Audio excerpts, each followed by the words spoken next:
Hey everybody, it's Jim from Cigars.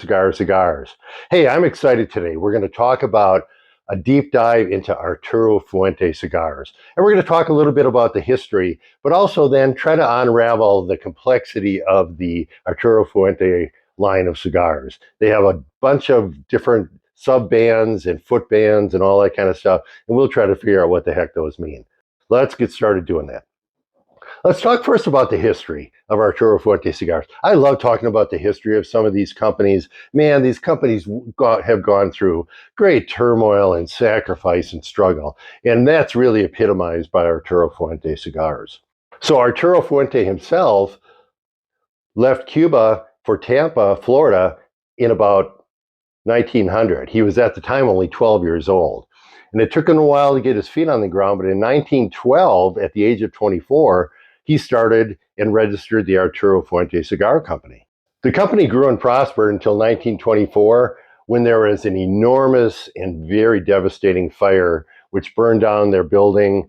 Long story short, Arturo Fuente ended up leaving the cigar business and going to work for another company, managing a company for 20 years to pay back the debts from that fire. Now we fast forward, it was 1924, now we're up to 1946, when he was finally able to restart Arturo Fuente Cigar Company. Now Arturo Fuente had pretty much used up the best years of his life. It was in the 50s, and he brought his son Carlos into the fold and put him in charge of helping to run the company. And under Carlos, the company had a facility in Ybor City, which is a little subsection of Tampa, famous in history for cigar production. So we'll call Carlos Sr. because there's going to be a Carlos Jr. on the scene pretty soon too. But Carlos Sr. had a stroke of genius and a stroke of luck. The Cuban Revolution happened, and he got the sense that there was going to be trouble brewing with the U.S. and Cuba in terms of cigar tobacco. So he actually bought a 3-year supply of cigar tobacco before Kennedy started the Cuban embargo, and which was a great help to the business. The company grew and prospered to the point where Carlos Sr. actually moved his family into the building, and they lived there, slept there. They were so short-handed on employees, and the demand was so great for the cigars in the 60s that they had a hard time keeping up with it. They stayed in the Tampa area until about 1980, when they relocated to the Dominican Republic. Not only the 1924 fire, which was devastating, they had very serious fires in 1978 in Nicaragua caused by the Sandinista Revolution, and also in 1979 in their Honduras tobacco growing operation. A lot of turmoil and obstacles to overcome. The move to the Dominican Republic also coincided with Carlos Jr. joining the company. He's often called Carlito to separate him from Carlos Sr. But Carlos Jr. joined the company, and his very first cigar that he developed was the Arturo Fuente Hemingway line, which, as we know, is still going strong, is extremely popular. At that time, it was very rare. In fact, some people say that was the first figurado in the cigar industry.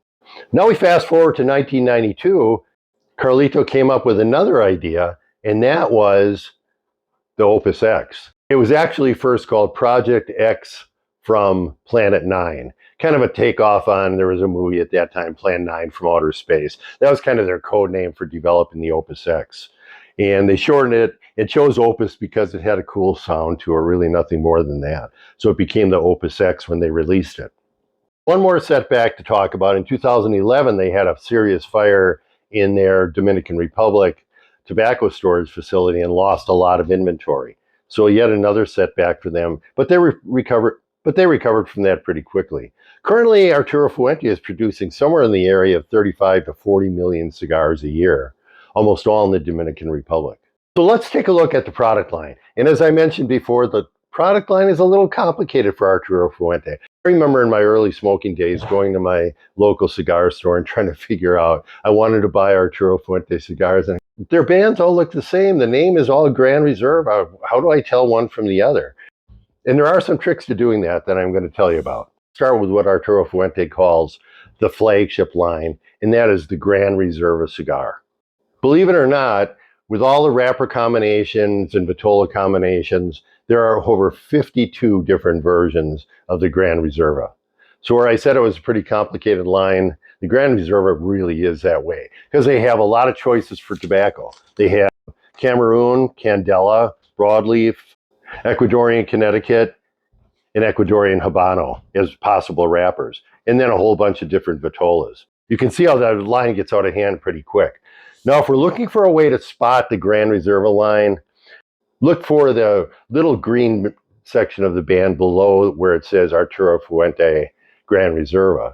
And we look at the color of that, and on the Grand Reserva flagship line, it'll be green. Now, what about the wrapper and the various combinations of that?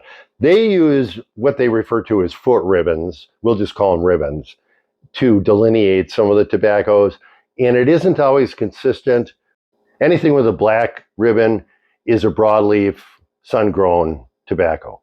Usually green ribbons denote Connecticut and sometimes Cameroon. Those give us some clues, and of course we can look at the wrapper color as well to figure out what it is. The Grand Reserve is actually pretty affordable. We often associate Arturo Fuente with pretty expensive cigars because of the Opus X. Honestly, you can get a Robusto or a Toro Grand Reserva for like $7. Actually, a good deal on a pretty good cigar. Now let's move up one step and look at what's called the Chateau Fuente line. And that also is a pretty affordable line of cigars. Usually what delineates the Chateau Fuente from the Grand Reserva is that it has a cedar sleeve on it. It may have the foot ribbons in different colors and so forth. And it also has a little bit different color band. It has a black trim below the Grand Reserva band, whereas the Grand Reserva has green. They offer broadleaf, Connecticut, Rosado, and also Cameroon wrapper options. Next, we'll talk about one that's a little easier to spot, and that is the Hemingway line. As you know, the Hemingway line is a perfecto, so it has a larger middle and is kind of pointed at both ends, so it's easy to spot. There are actually some different options for the Hemingway. They do it in broadleaf, they do it in sun-grown, they also do it in Cameroon. Cameroon's probably the one we associate the most with Hemingway. The main band on the Hemingway also says Grand Reserva, but it has a black and gold strip below it. Let's move on to the Reserva Don Carlos. And that, of course, was named for Don Carlos Sr., who also was the creator of the line. The band on the Reserva Don Carlos is actually a little different. They changed it in 2016, but I've seen some back and forth between the red background band and the black one that is supposed to be the one that they're using right now. And it also says Reserva Don Carlos on it, so easy to spot. The Reserva Don Carlos doesn't offer different wrappers, so therefore they don't really need ribbons on the bottom of it. So that's one of the only cigars that doesn't have the various color ribbons like we've been talking about. Next, let's talk about the Magnum R line. And the R stands for Rosado, which is the wrapper that they use on that. It's an Ecuadorian Rosado sun-grown wrapper. And the band clearly states Rosado Grand Reserva, so you can tell the difference pretty easily. But it also has a red, gold, and white sub-band on it. Next, let's talk about the Añejo cigars. And those are Maduro cigars that are said to be aged in cognac barrels. It's easy to spot them because they say Añejo on the band. If you're looking for a particular vitola on this, the most popular ones are the number 77 and what's called the Shark. Okay, what we've been kind of doing more or less is moving up the line from lowest price to the higher prices. So next, let's talk about the Rare Pink. The Rare Pink was developed by Carlito Fuente, and it's supposed to be like a throwback to the wild times and colorful times of the 60s. And part of the theme of the pink is they donate part of the proceeds to the American Cancer Society breast cancer section. Rare Pink features a Colorado wrapper that's grown in Ecuador, and there's limited editions on some of these. But the Rare Pink is a good cigar if you can get your hands on them, and it's a nice medium body cigar. Another line we should cover, which is kind of an outlier, are the Casa Cuba cigars. And that was actually the last blend developed by Carlos Fuente Sr. Wanted to harken back to the cigar making days in Cuba. If you see the Casa Cuba band, it's still an Arturo Fuente cigar, even though it looks quite different. Before we move on to the top of the line, which is the Opus X, I wanted to mention a couple limited releases that Fuente has come out with in case you ever come across these. One of them is the God of Fire. They supposedly come out on an annual limited release, and they actually change the blend slightly every year. Another one that you may bump into, but is very rare, is Destino El Cielo. and I hope I'm pronouncing that right. Siglo means century, and it was a limited edition that Arturo Fuente came out with in 2012 to celebrate the 100th anniversary of the company, which was founded in 1912. The Destiny El Siglo was actually the Opus X with a Habano wrapper grown in the Dominican Republic. And I'm not sure what the full story is, but they had a lot of trouble releasing that cigar on time. They released it actually a year too late. And they promised they were going to re-release it once in a while, and we really haven't seen that. And I think the reason is the wrapper is a Habano wrapper grown in the Dominican. I think they struggled a little bit with that particular Habano wrapper in terms of growing it in the Dominican soil. Okay, last but not least, let's talk about the Opus X. And the Opus X is, again, it's a complex product line in and of itself. And I think what we're going to do is do an entire video at some point in time on the Opus X cigar line, because I'm telling you, there's a lot of them in limited releases and whatnot. So let's just leave it at that for now, at least, in explaining the Opus X. All right, I hope you enjoyed this video, got some feel for the history of Arturo Fuente Cigar Company, and also got a better understanding of their cigar line. I will see you next time from Cigars, Cigars, Cigars.